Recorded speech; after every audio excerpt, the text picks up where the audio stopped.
ஒரு பேய தேவதையா காட்ட முடியுமா? என் தலைவன் அச்சம். அதில் நான் சக்கரவர்த்தியடா. பிசாசுன்னு சொல்லிட்டு ஒரு படம் இருக்கு, மிஷ்கினோட படம். ஸோ அதை வந்து ஓப்பனிங் ஷாட்டே வந்து அவ்வளோ அழகா இருக்கும். ஒரு பொண்ணோட கண்ணுல இருந்து கேமரா அப்படியே மேல போகும். அவங்க சிரிச்ச மாதிரி இருப்பாங்க.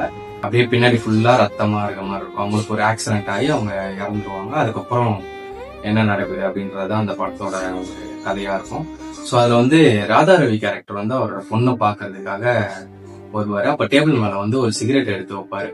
சிகரெட் எடுத்து வச்சோன்னா அந்த பேயா இருக்கவங்க வந்து அந்த சிகரெட் எடுத்துட்டு போயிடுவாங்க. அவர் வந்து அவரோட குழந்தைய பாக்குறதுக்காக ஒரு குழந்தை மாதிரி தவழ்ந்துட்டு போற மாதிரி போவாரு.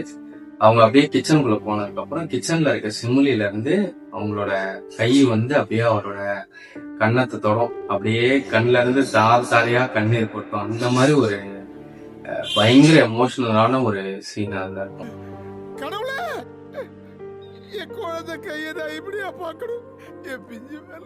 எப்பவுமே வந்து மிஸ்கின் படம் வந்து ஷார்ட் பை ஷார்ட் பார்த்தோம்னா ஒரு போட்டோகிராஃபி மாதிரியே இருக்கும். அதுல வந்து எனக்கு பிடிச்ச ஒரு ஷாட் இருக்கு. அதுல வந்து அவங்க இறந்த இடத்துல இருந்து ஒரே ஒரு செருப்பு மட்டும் எடுத்து வந்து அவரோட வீட்டுல வச்சிருப்பாரு. ஒரு சைடு வந்து செருப்பு இருக்கும், ஒரு சைடு வந்து ஜோக்கர் பொம்மை மாதிரி ஒண்ணு இருக்கும். அது ஃப்ரேமே பாக்குறதுக்கு அவ்வளவு அழகா இருக்கும். அதுக்கப்புறம் வந்து அந்த செருப்பு எடுத்துட்டு போய் அவங்க அப்பா கிட்ட கொடுப்பாரு. கொடுத்துட்டு உங்க பொண்ணு மட்டும் உயிரோட வச்சுதான் உங்க பொண்ணு என்கிட்டயே கொடுத்துருங்கன்னு சொல்லி உங்க காலில் வந்து வந்திருப்பான் அப்படின்ற மாதிரி சொல்லுவாரு. பயங்கரமான ஒரு சீனா இருக்கும் அந்த சீன். உங்கள் பொண்ணு பொழைச்சிருந்தா உங்கள் பொண்ணை எனக்கு கொடுத்துருங்கன்னு உங்கள் காலில் விழுந்திருப்பேன் சார்.